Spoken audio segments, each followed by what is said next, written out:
On the first day of class, you will be able to log into your Canvas account and begin working on your coursework.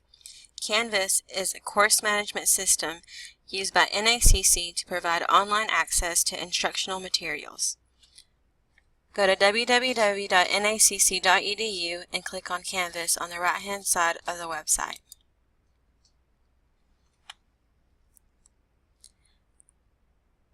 Your student email will be the first letter of your first name, your last name, followed by your 4-digit date of birth at mail.nacc.edu, and your password will be your 8-digit date of birth.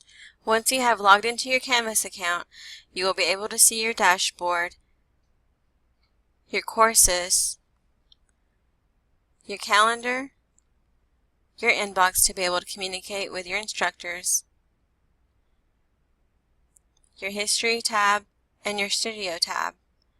If you want to view anything coming up as far as deadlines go, you can see that in your dashboard.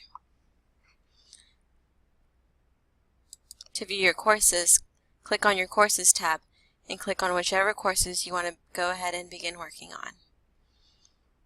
If you have any questions about how to work your Canvas account, please contact Ms. Judith Lee at leaj@nacc.edu.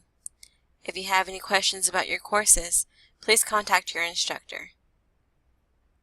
Thank you for viewing this video, and we wish you a very successful semester.